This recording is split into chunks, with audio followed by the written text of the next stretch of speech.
ፊልምና ዝጅመር ኣብ ሎስ አንጀለስ ናይ ስፖርት ፌዴሬሽን በዓል ቤት ዝኾነ ዴሪክ ታይለር ምስ በዓልቲ ገዝኡ ትሬሲ የርእየና። ሓደ መዓልቲ ትሬሲ ኣብ ገንዳ እንዳሓመሰ ዴሪክ ናይ ካርተር ዝተባሃለ ፖለቲከኛ ዜና እንዳርኣየ ይጸንሕ። ትሬሲ ካብቲ ገንዳ ምስ ወጸ ዴሪክ ቀዲሙ ናብ ስራሕ ከም ዝኸደ ስለ ተሓስብ ኣብ ገዛ ክጸንሓ ኣይተጸበየትን። ትሬሲ ኣብ ናይ ሪል ስቴት ሽያጭ ስለ ትሰርሕ ንሓደ ከስተመር ገዛ ንምርኣይ ከም ዝጸንሐት ብምንጋር ዴሪክ ኣብ ዝሓለፈ መዓልቲ ኣምሻ ዝመጸትሉ ምኽንያት ካሓታ ይጅምር። ንሳ ድማ መሳርሕቱ ንምርካብ ካብ ከተማ ኣብ ዝወጸሉ እዋናት ብዙሕ ምሸት ንቤና ከም ዘሕለፈት ንሕቱኡ ብሕቶ ትምልስ። ዴሪክ መነባብሮኦም ዝሓሸ ንክኾን ጠንኪሩ ከም ዝሰርሕ ዘሎ ከርዳኣ ይምኩር። ትሬሲ ብዛዕባ ስርሑ እምበር ብዛዕባኣ ከም ዘይገደስ ብምንጋር ገዲፋቶ እንዳኸደት የርእየና። ዴሪክ ኣብ ላስ ቬጋስ ኣብ ሓደ ፓርቲ ምስ መሓዝኡ ሬፍ ይርከብ። ዴሪክ ምስ በዓልቲ ገዝኡ ከም ዘይተስማዕምዑን ምስ ካልእ ሰብኣይ ርክብ ከም ዝጀመረት ስለ ዝጠርጥር ንሬፍ ያማኽሮ። ሬፍ ካብ ባዶ ይጨናነቕ ከም ዘሎ ብምንጋር ቀለበቱ ብምውጻእ ክዘናጋዕ ከም ዘለዎ ይነግሮ። ዴሪክ በቲ ሓሳብ ብምስምማዕ ዝስተ ንምምጻእ ኣብ ዝኸደሉ ቫለሪ ዝተባሃለት ናብቲ ንሱ ዘለዎ ቦታ ትመጽእ። ዴሪክ ስሙ ብምቕያር ዳርን ከም ዝበሃል ይላለያ። ቫለሪ ኣብ ዕረፍቲ ሰዓታ ናብ ላስ ቬጋስ ንምዝንጋዕ ከም ዝመጸት ብምንጋር ብሓባር ንክድንሱ ድማ ትጋብዞ። ኣብቲ ምሸት ስለ ዝተመቻቸዩ ናብሮም ብምኻድ ፍቕርን እንዳሰርሑ የርእየና። ዴሪክ ንግሆ ንቫለሪ ንከይቕስቀስ ብሰላሕታ ንክትስእ ይምኩር። ኮይኑ ግና ቫለሪ ቀዲማ ስለ ዝተሰአት ብተወሳኺ ርክብ ክፍጽሙ ከም ትደሊ ተመላኽቶ። ዴሪክ ነቲ ፍጻመ ከም ጥፋት ብምሕሳብ ድሕሪ ስራሕ ብንበዓልቲ ገዝኡ ምግቢ እንዳሰርሐ የርእየና። ቴሬስ ናብ ገዛ ምስ መጸት ፍቕሩ እንዳገለጸ ኩሉ ነገር ብምስትኽኻድ ቤተሰብ ክምስርቱ ከም ዝደሊ ይነግራ። ነቲ ዝፈትውዎ ሙዚቃ ብምኽፋት ድማ ሓቢሮም ንክድንሱ ይገብራ። ፍቕሪ ኣብ ዝሰርሑሉ ሰዓት ሃንደበት ዝርብሽ ድምፂ ይሰምዑ። ነዚ ድምፂ ንምርግጋጽ ናብቲ ካሊእ ክፍሊ ምስ ኸደ መንነቱ ዘይተፈልጠ ግለሰብ ብድሕሪኡ ብምምጻእ ከጥቅዖ ይምኩር። ዋላካ ሽጉጥ ተተኮሰ ንዴሪክ ከጥቅዖ ስለ ዘይከኣለ ግን ዓርሱ ንምድሓን ከምልጥ ይወስድ። ዴሪክ ንትሬስ 911 ክድውል ብምንጋር ፖሊስ ነቲ ከባቢ እንዳመርመረ የርእየና። ኣብቲ ሰዓት ሓደ መኮንን ንቴሬስና ዴሪክ ሕቶ ብምሕታት ንሓደ ወርሒ ዝኣክል እቲ ናይ ሴኩሪቲ ካሜራ ከም ዝተበላሸወን ቅድሚ ናብ ምድቃስ ምባሎም ነቲ ኣላርም ኣክቲቭ ምግባሮም ከም ዝረስዑ ይነግርዎ። እቲ መኮንን ነዚ ጉዳይ ነታ መርማሪት ከም ዘርክባ ይነግሮም እሞ ሓንደበት ድማ እዛ መርማሪት እታ ኣብ ላስ ቬጋስ ምስኡ ዝደቀሰት ቫለሪ ምዃና ምስ ረኣየ ይድንግጽ። ቫለሪ ንዴሪክ ዳሪን ከም ዝኾነን ቅድሚ ሕዚ ተራኺቦም ከም ዝነበሩን ተሓቶ። ዴሪክ ትክክለኛ ስሙን ብምንጋር ቅድሚ ሕዚ ከም ዘይፋለጡን ይነግራ። ቫለሪ ነቲ ቦታ ንምምርማር ቴሬስ ናብቲ መደቀሲ ክፍሎም ንክተሪኣ ብምጥያቕ ዴሪክ ዝተሓበአ ምስጢር ንከይወፅእ ይጨናነቕ። ናብቲ መደቀሲ ክፍሊ ምስ ኸዳ ቫለሪ ንዓን በዓል ቤታን ክጎድእ ዝደሊ ኣካል እንድሕር ደኣ ሃልዩ ትጥይቓ። ትሬሲ ክዘርፍ ዝመጽእ ኣይኮነን ድዩ ብምባል ነቲ ሕቶ ብሕቶ ትምልሰላ። ቫለሪ እንድሕር ደኣ ክዘርፍ ዝመጽእ ኮይኑ ንብረት ክወስድ ከም ዝነበረን ብምንጋር ናይ ቅትለት ሙከራ ከም ዝኾነን ትነግራ። ቫለሪ ንዴሪክ ከረጋጋዕ ከም ዘለዎን ሓድሽ ነገር እንድሕር ደኣ ሃልዩን ክድውለላን ብምንጋር ትኸይድ።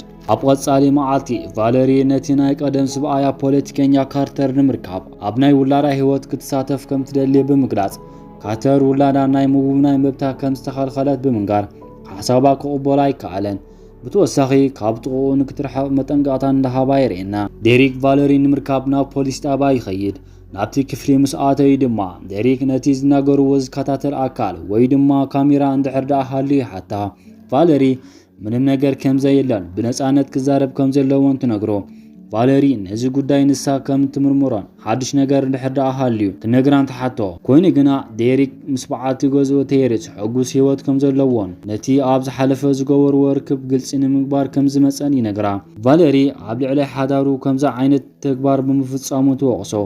ዴሪክ ድማ የቕሬታ እንዳሓተታ የርእየና።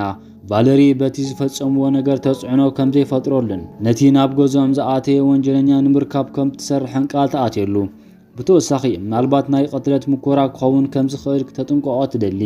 ዴሪክ ድማ ኣብ ዝተኸበረ ናይ ስፖርት ድርጅት ከም ዝሰርሕን ምስ ሓደገኛታት ሰባት ርክብ ከም ዘይብሉን ይገልጸላ። ቫለሪ በቲ ጉዳይ ክሓስብ ከም ዘለዎን ብምንጋር ኣብ ቀጻሊ ከም ዝራኸቡን ይስማምዑ። ዴሪክ ንቫለሪ ኣብ ኢንተርኔት ሰርች ብምግባር ቫለሪ በብዓመቱ ኣብ ዝግበር ናይ ፖላዊስ ዝግጅት ዓበይቲ ሽልማታት ከም ዝረኸበት ይርዳእ። ናብ ገዛ ኣብ ዝኸደሉ ሰዓት ትሬሲ ምስ ቫለሪ በቲ ጉዳይ እንዳተዘራረባ ይረኽበን። ቫለሪ ነቲ ገዛ ብቐትሪ ክትርኢ ከም ዝመጸት ብምንጋር ትኸይድ። ትሬሲ ኣብቲ ናይ ገምገም ባሕሪ ዝርከብ ገዛ ነቲ ዝገዛእ ኣካል ንክተርኢ ከም ዘለዋ ብምንጋር ትኸይድ። ዴሪክ ካብ ስራሕ ኣብ ዝወጸሉ ሰዓት ቫለሪ ናብ መኪና ንክኣቱ ብምግባር ኣብቲ ገምገም ባሕሪ ብምውሳድ ነቲ ካብ ርሑቕ ዘርኢ መኽሸፊ ብምሃብ ዝፍጠር ዘሎ ነገር ንክርኢ ትገብሮ።